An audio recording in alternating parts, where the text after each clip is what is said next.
I'm Felicia Shakiba, and this is CPO Playbook, where we solve a business challenge in every episode.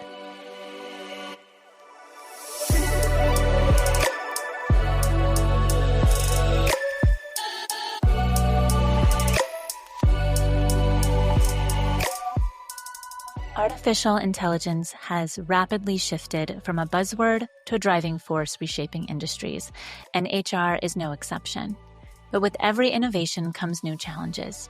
How do organizations implement AI responsibly, ensure inclusivity, and achieve meaningful ROI? Today, I'm joined by Mark Sankarsingh, a thought leader in HR tech at PepsiCo, who's navigating these challenges head-on. From accelerating product roadmaps to aligning AI with organizational goals, Mark shares how PepsiCo is harnessing AI to transform HR while maintaining a sharp focus on responsibility and strategy. Let's dig into how one of the largest global companies is embracing the future of work through AI. Mark, it's great to see you again. Great to see you again, Felicia. Good afternoon. It was great meeting you at HR Tech, and I'm looking forward to our chat. Absolutely. Me too. Mark, to start, how has AI evolved in PepsiCo's HR landscape over the last 2 years? And what sparked this shift in focus for PepsiCo? It's evolving. It's evolving. So like many companies, AI was a game changer 2 years ago, I think, with the introduction of ChatGPT. And so there's a lot of hype, excitement. Companies are still grasping with, hey, how do I get the best benefit out of AI? How do I implement it responsibly? And so we're doing different things in different pockets, but we are evolving it very methodically, ensuring that we're doing it responsibly. When starting this journey, what are you looking for exactly? What are the gaps you're really hoping AI will solve in the workforce? Yeah, I think there are a couple of things that we see immediately. And the first thing is employee productivity, right? So capability like Copilot, conversational chatbots, right? All that's increasing how quickly employees get their work done day to day. That then is transitioning to or evolving into agentic AI, which is then, hey, a bot that can actually do a transaction end to end. So first we're starting with, hey, let's see what we can tap into to make our employees more productive. But then I think eventually that's going to evolve into, hey, where there's really truly just transactional operational work, agentic AI is coming. It's not quite there, but I think it's on the precipice, and soon we'll be looking at that as well. Let's take a step back because I feel like there's more to unpack there. When you think about productivity and you talked about co-piloting, are there specific functions that you look at first for productivity, or do you start by region? How do you go about, do you do a discovery about where in the organization we want to be more productive and then go from there? How do you figure that out? I can comment from a HR technology lens, right? Which really touches all employees. So if you think about what tools that I provide to PepsiCo daily that enable HR and employees, so you can go through the tech stack in talent acquisition, total rewards, talent, learning management, right? There are ways so I'll take performance management as an example and something we're looking at today. Let's say an employee is writing their objectives for this year. There's now Gen AI embedded in applications that will suggest. So you can put in, hey, tell me how to increase revenue by 10% in the South region. It will actually give you something, right? And then that's a great start. Something more, targeted to what you're working on, obviously, although that may be an actual use case. But you can imagine the amount of time that's saving in terms of having to generate that from scratch, and you just tweak it. On the flip side, when it comes to year-end and having to do manager assessments, there's now a capability in the tools today where you can ask, hey, can you summarize for me based on how the employee assessed their own objectives for the year or goals, accomplishments? Can you give me a summary, right? So it provides that, and then you can tweak it accordingly. I mean, that's just one example in performance management. multiply that by the rest of the tech stack, talent acquisition, all the pre-screening that's happening via AI, and the automatic interview scheduling, for example, learning management, automatically using algorithms based on your profile to recommend learning courses for you. So this is all work that would have been done manually before, or took a fair amount of time, where now AI is doing it very quickly and, by default, that enhancing our productivity. Okay, so I heard performance management processes. I heard learning and development and talent acquisition, screening, perhaps. Where would you say, would you go deeper into those functions and try and figure out how to use it more efficiently in those functions? Or would you say, okay, we've tapped some of these, processes, let's move on and see where else we can go? Like what's next? Yeah. So we're somewhat wedded for HR tech. We are primarily a SaaS shop, software as a service. So we are, and I'm a full proponent of the fully integrated suite, meaning having as much as we can in one ERP versus having just core HR and a bunch of bolt-on applications. So we've been moving more and more as these ERP solutions, and it's the big three, Oracle, Workday, and SAP, have been developing their product in this way and embedding AI because of the recent explosion. So I would say we're somewhat wedded to that, and we're very interested in whatever they have, right? In some ways, we're co-innovating. In some ways, we are influencing their strategic product roadmap, but we're probably going at that pace. There may be some outliers where we may do some bolt-on systems and some different things, but for the most part, we're sort of following what's happening with those ERPs and then implementing accordingly.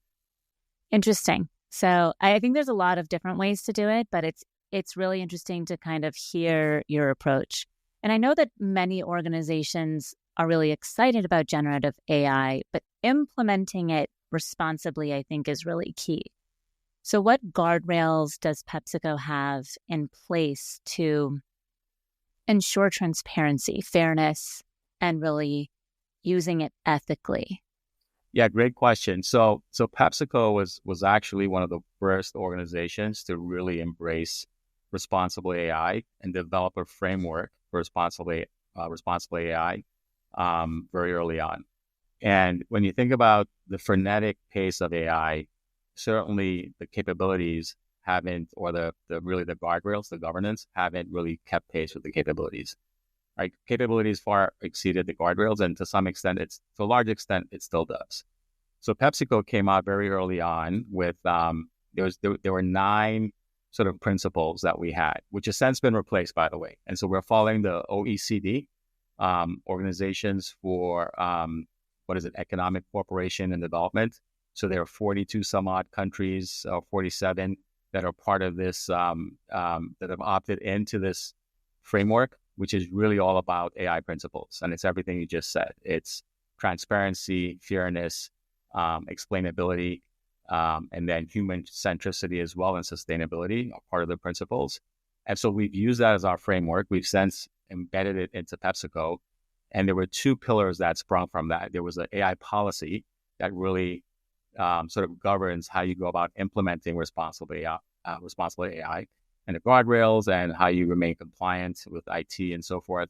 And then there's an actual SOP, a standard operating procedure, in terms of how you track it and monitor it and ensure that you're implementing the AI policies correctly. There's also an entire governance committee. So when I talked earlier about all this capability that's coming up in our SaaS providers, we can't just willy-nilly turn those on. You actually have to go through a governance committee.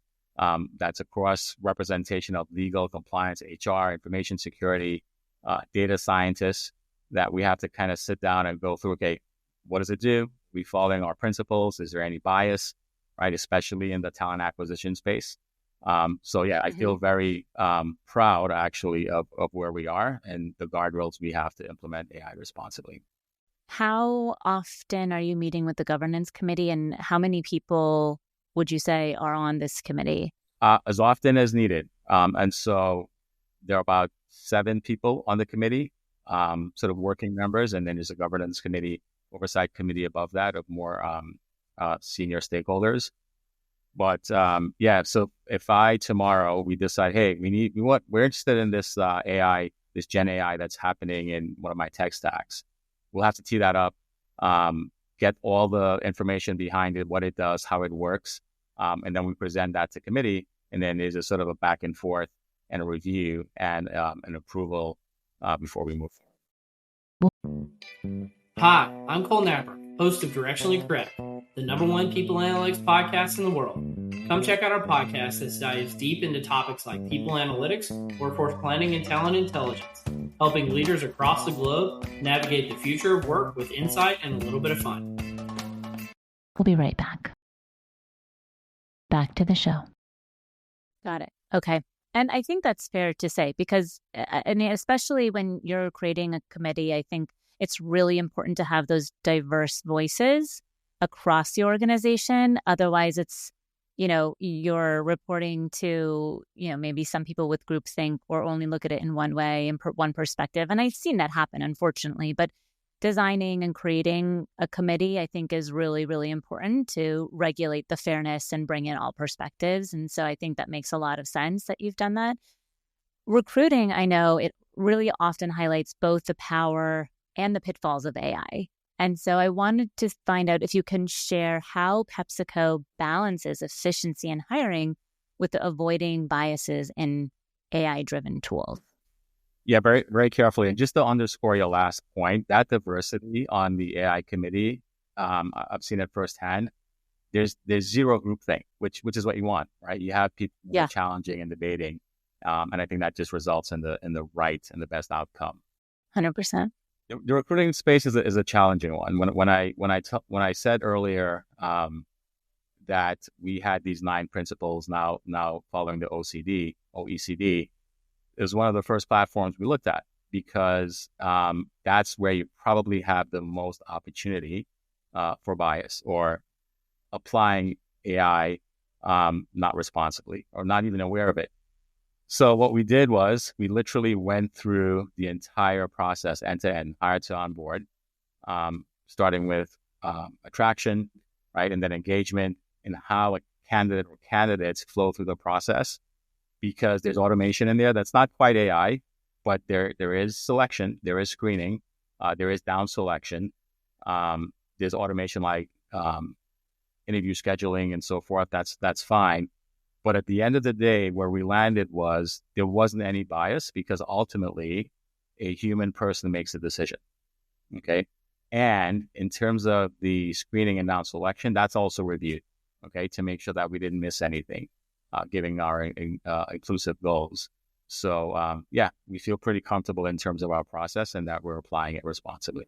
So during the screening, you leverage AI to screen some of the candidates. Is that after the first conversation, or is it like after someone submits like their job application? It happens in multiple stages. So very early on. So if we're talking about a frontline, say candidate, there's a text to engage component. So this text to engage enables very high volume hiring. And based on the job specs, we'll ask certain questions. And we know that if it doesn't meet the job specs, and it could be something simple as, hey, can you work in this location? Or in our beverages sector, can you lift, are you comfortable lifting more than 20 pounds or something like that, right? So they're targeted pre-screening questions that will then sort of accept you to the next stage, or, well, no, you're not a fit, but we have you in our CRM, right? So we'll keep you warm and we have your profile and we'll see other AI being applied, algorithms to see if there's matches for other jobs. So that's one part. And then it continues on as it gets deep into the process. Got it. Okay. And then you said that ultimately a human makes the decision on who gets the job. What about like the in-between? Are you still doing human interviews, or I guess, does it depend on the role or the level? How does that work? We are doing human interviews. Are there robotic interviews happening today? I've heard that there are, I mean, if you think about like wanting to submit a video interview, like sometimes there's been chatter about, submitting your video interview, and then AI would determine whether or not, to move you forward in the process, right? Instead of actually having a human on the other side watch the video or actually do the interview themselves. So I'm just, curious. You guys do a lot of hiring. I mean, what are you at as far as headcount right now? We're just north of 300,000, but that includes our frontline associates, which is a very intense process and a little different, which is 2/3 of our population versus the sort of the knowledge workers. We do employ one-way video interviewing. It's not screened by a bot. So when someone submits an interview via our platform, it is actually reviewed by a human being and dispositioned accordingly. Good to know. Yeah. I think that's good to know. Yes, I don't think that would have passed the AI committee test for sure. Yeah, I mean, hey, I'm learning right beside you and in the moment. So this is good information, I think, for me and for everyone listening. So it's great to hear just the details and how things work and, the roadmap that you guys have. So it's great to hear you actually say what's actually happening and versus a lot of ambiguity that people have and don't have answers for. So all good stuff. When I want to talk about rolling the new technology out, because rolling out new tech or processes often meets resistance.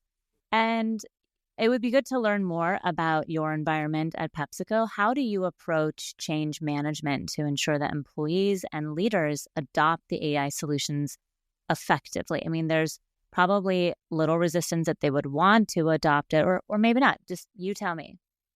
Honestly, there's little to no resistance. And I think it's because the way we do it is very organic.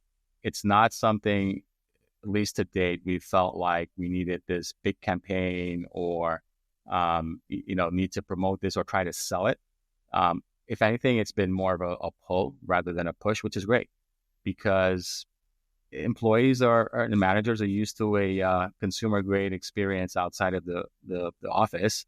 And so I think that appetite is there for AI and automation within the workplace. So when we do introduce stuff like Copilot or conversational bots or anything else that makes you more productive and efficient, like we talked about earlier, it's been well received and adopted, right? Because they understand what's in it for them. I think that's the underlying factor. So nothing to speak of in terms of any significant barriers in terms of adoption. And what about implementing it effectively? So let's use performance management or goal setting, for example. I mean, there's the option to ask, your AI Copilot, what should be my goals, and then copying and pasting, right? There's like that scenario. But how are we making sure that people are actually really engaging in almost like a conversation or allowing the bot to challenge them in what could be or what should be their goals? Like how much involvement does a manager have? Are they reviewing? Are they having discussions? So we're really talking about how are we implementing it effectively, making sure that they use it the right way. Yeah, great question. And so it really does rely on the process. So let me take you through the process at PepsiCo very quickly. It's what you said. It's so it starts with the employees developing and articulating their goals in the tool and actually submitting it to his or her manager. So that's the first step. The second step is, yes, the manager actually goes in and reviews, could send it back via the system with notes to say, hey, I'm not sure about this. You may want to tweak this and so forth. But ultimately, it gets to a point where they meet, they have a discussion. Yep, we good. By the way, our goals don't ever lock, right? Because invariably, goals change throughout the year. So you have the opportunity to go back and change, which generates a notification to the manager. Hey, Mark made a change, just FYI. I can then, okay, great, nothing for me to do, or engage with the employee and have them tweak that. So the process is very iterative, back and forth, which is great. But yes, ultimately, manager has approval. And I think what the feedback has been, hey, it kind of makes me a bit smarter. My goals are kind of more smart, right? And articulated maybe a little bit better, but the content of what you're trying to accomplish is the essence is still there, right? So yeah, I think the process works very well. We'll be right back. Back to the show. PepsiCo has a massive workforce and tech stack for around 300,000 people. How do you decide whether to integrate AI capabilities from existing vendors versus exploring niche providers or standalone solutions? I know you alluded earlier that you prefer all-in-one suites, but what if you come across a new solution that could be 10 times better? How do you make that decision? That is the bane of my existence. It's a good question, right? And I suspect many that sit in my seat as well. It's balance. And so, yes. So let me maybe double click on, hey, for the most part, we do want to stay with the strategic product roadmap of our SaaS providers. Right? We want to influence them. We want to push them. I think since OpenAI or ChatGPT, they've been off to the races, and they've accelerated their product roadmap the past 2 years in ways I hadn't seen before. Right? You're always kind of slow. They're kind of slow to market. They're always laggards. They're not leaders, but they're trying to catch up, and I think they're getting there. And you see it with Workday acquiring HiredScore, for example, as a next gen AI sort of ATS and talent acquisition tool, or maybe even SAP with WalkMe for digital adoption, right? So we see them making these acquisitions to compete, and then it's manifesting itself in their core product as well. So it's not cheap. So when you invest, you want to make sure you're getting value and time out of it, and we can't afford to keep pivoting, right? So it's just there's no right answer or formula rather, other than yes, if something really comes along and it's incredibly disruptive and it proves to be meets the business case and the ROI and everything else, then it's probably something we're going to explore.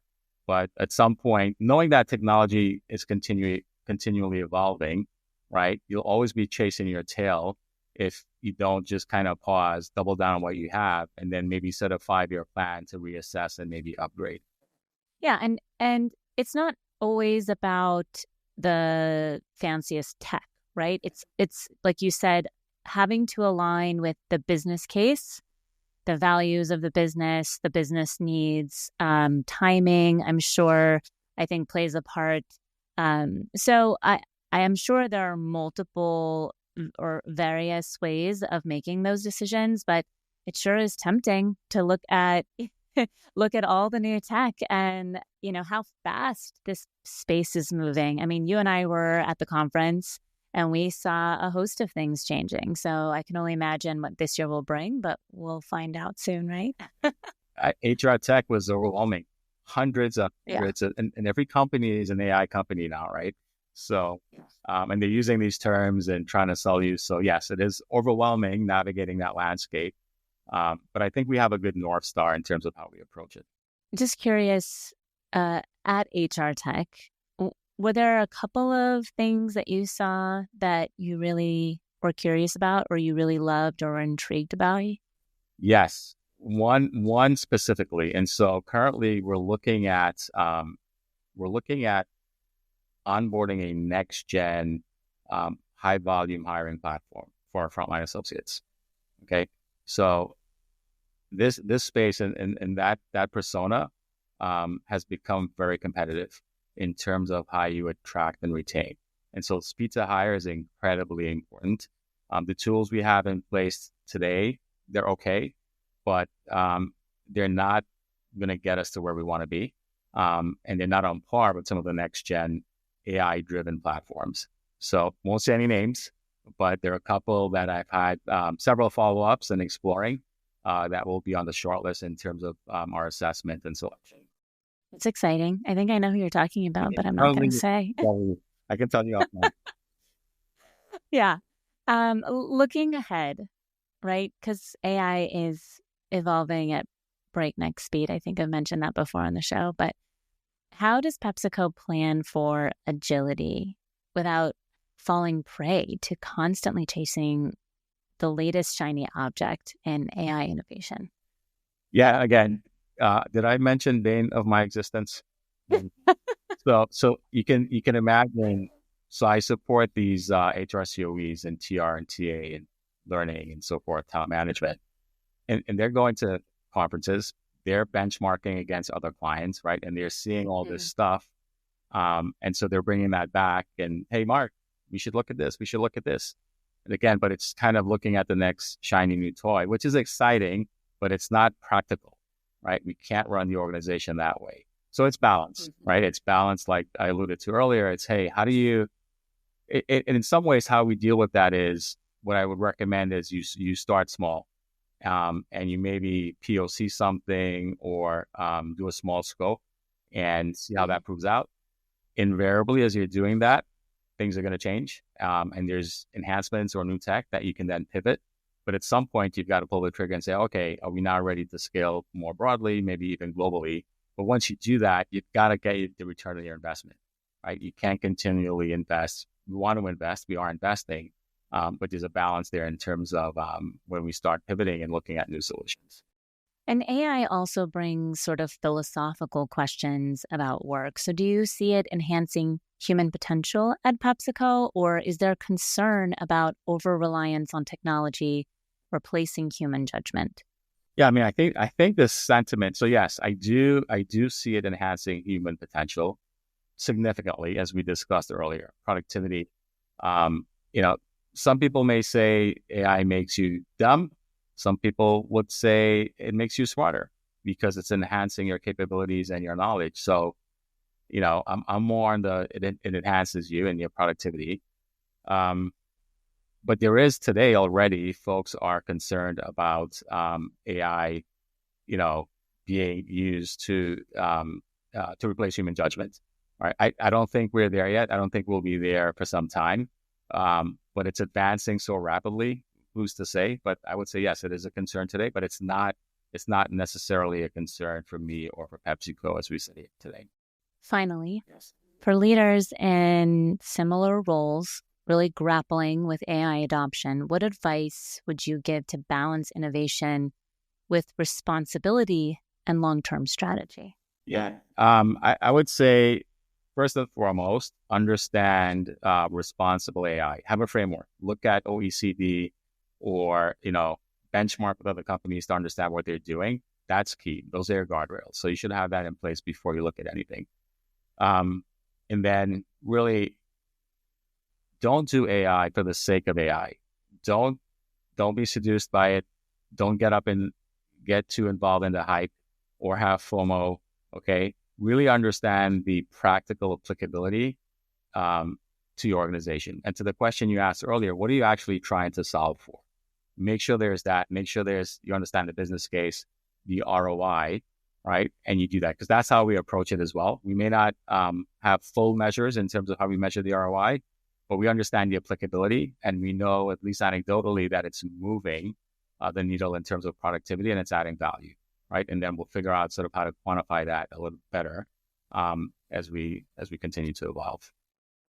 Well, Mark, thank you for sharing your journey with AI at PepsiCo and the thoughtful approach you're taking to integrate it responsibly into HR. It's really clear that while AI offers incredible opportunities, its success truly aligns in aligning with its organizational goals and meeting it where it's at. So thank you for being here. Absolutely. It was my pleasure.